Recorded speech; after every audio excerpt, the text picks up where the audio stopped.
Exodus 12. It's child killing time, courtesy of God, who doesn't have to go through with this final plague, but is going to anyway, just because. And Moses is totally cool with it. So let's go. Tell us, God, how this genocide is going to go down.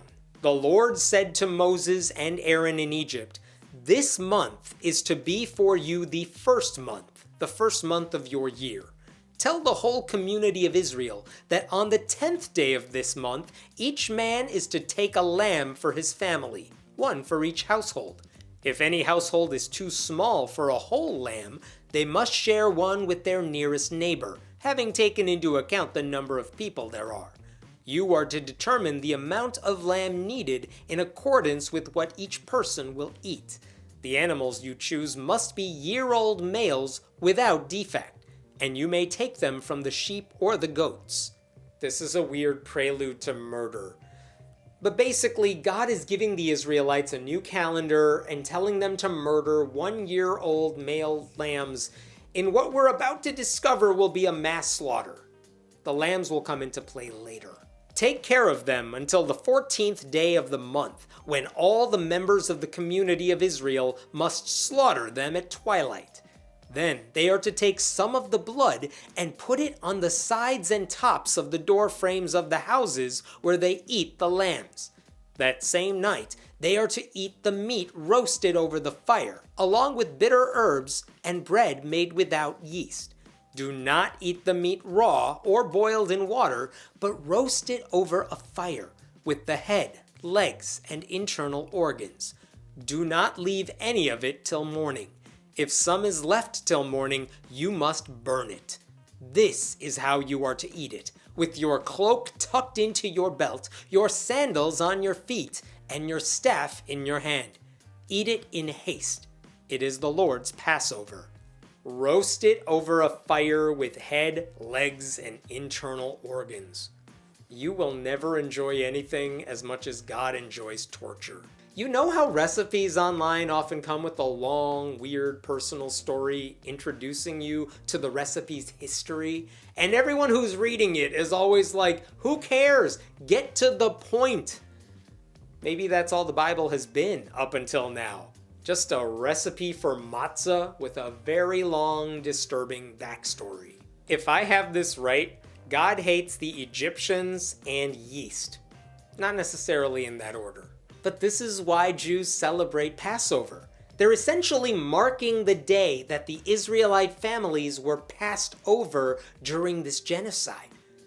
But that celebration also implies that there were people who were not passed over, the eldest sons of the Egyptians, which seems kind of strange to just ignore. The survivors of a mass shooting don't throw parties with banners saying, "We're still alive." If they get together, it's a very somber event because they're marking what happened and what could have been. But notice that God said to take the blood of the murdered lamb and smear it on your front doors. That's going to be a sign that Israelites live inside and the murderers should go to the next house over. If this were truly a moral book, some of those people would smear lamb blood over all their Egyptian neighbors' doors in order to save their lives. That is not what happens here. On that same night, I will pass through Egypt and strike down every firstborn of both people and animals, and I will bring judgment on all the gods of Egypt. I am the Lord. The blood will be a sign for you on the houses where you are, and when I see the blood, I will pass over you. No destructive plague will touch you when I strike Egypt. God's not even sending henchmen for this one. He's committing the murders himself. Also, all the gods of Egypt? How many enemies can one lord have? It's kind of disturbing that he doesn't know which kids to murder, and he'll only know which houses to knock on if Israelites smear blood on their doors, so he can go, "Oh, right, don't kill this baby." Like, what if they forgot? Or what if they used blood from a 2-year-old female lamb? Would God murder a child accidentally? This is a day you are to commemorate. For the generations to come, you shall celebrate it as a festival to the Lord. a lasting ordinance. For 7 days you are to eat bread made without yeast. On the first day, remove the yeast from your houses. For whoever eats anything with yeast in it from the first day through the 7th must be cut off from Israel. On the first day, hold a sacred assembly, and another one on the 7th day. Do no work at all on these days, except to prepare food for everyone to eat. That is all you may do. Again, these are rituals still celebrated during Passover. But also, I can't pretend to care that much about it because a bunch of babies are about to be fatally punched. Can you imagine escaping from Egypt only to get the munchies late one night and accidentally eat some bread with yeast in it, and then everyone you know disowns you? And look at God at the end there. Do not work on these days unless you're cooking. Like, that's a lot of work too. That's like telling parents, you have the day off, but so do your kids. Have fun relaxing. Celebrate the festival of unleavened bread, because it was on this very day that I brought your divisions out of Egypt. Celebrate this day as a lasting ordinance for the generations to come. In the first month, you are to eat bread made without yeast, from the evening of the 14th day until the evening of the 21st day. For 7 days, no yeast is to be found in your houses, and anyone, whether foreigner or native born, who eats anything with yeast in it must be cut off from the community of Israel. Eat nothing made with yeast. Wherever you live, you must eat unleavened bread.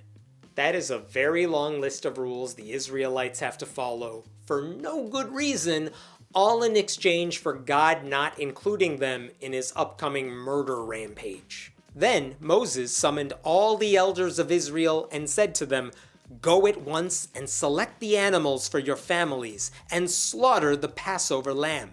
Take a bunch of hyssop, dip it into the blood in the basin, and put some of the blood on the top and on both sides of the doorframe. None of you shall go out of the door of your house until morning. When the Lord goes through the land to strike down the Egyptians, he will see the blood on the top and sides of the doorframe and will pass over that doorway, and he will not permit the destroyer to enter your houses and strike you down." The destroyer. That was my nickname in college. Anyway, back to the genocide. Obey these instructions as a lasting ordinance for you and your descendants. When you enter the land that the Lord will give you as he promised, observe this ceremony.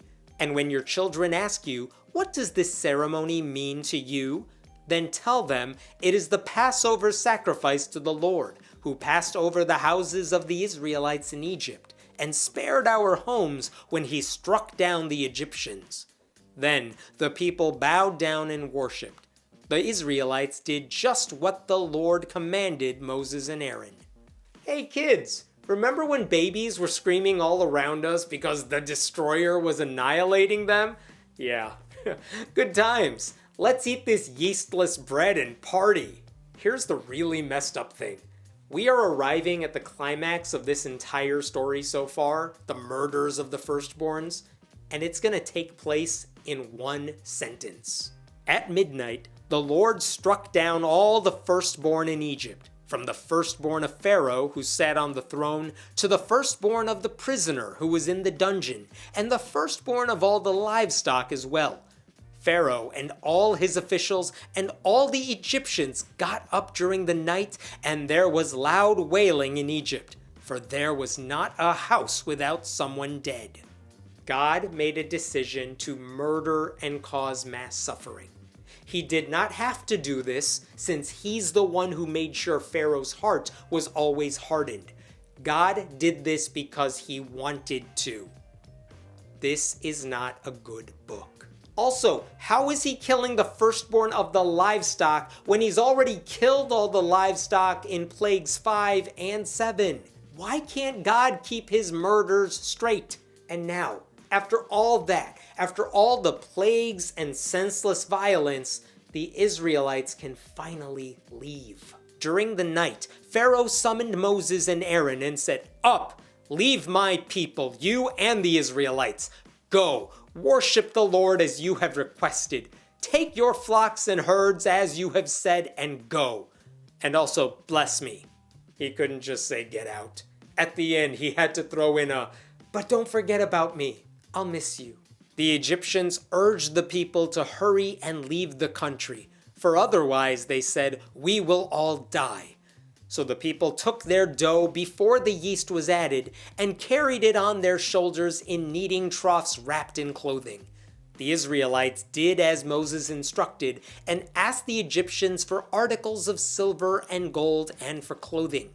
The Lord had made the Egyptians favorably disposed toward the people, and they gave them what they asked for, so they plundered the Egyptians.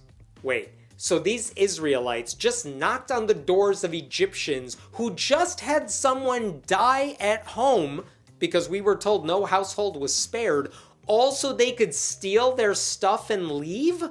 Jesus, this is messed up. Also, what if they don't leave quickly? After all that, is God still thinking he might kill the Israelites too? The Israelites journeyed from Ramses to Succoth. There were about 600,000 men on foot, besides women and children. Many other people went up with them, and also large droves of livestock, both flocks and herds. With the dough the Israelites had brought from Egypt, they baked loaves of unleavened bread. The dough was without yeast because they had been driven out of Egypt and did not have time to prepare food for themselves.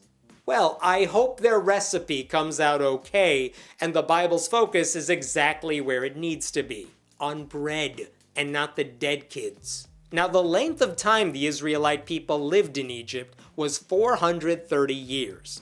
At the end of the 430 years, to the very day, all the Lord's divisions left Egypt.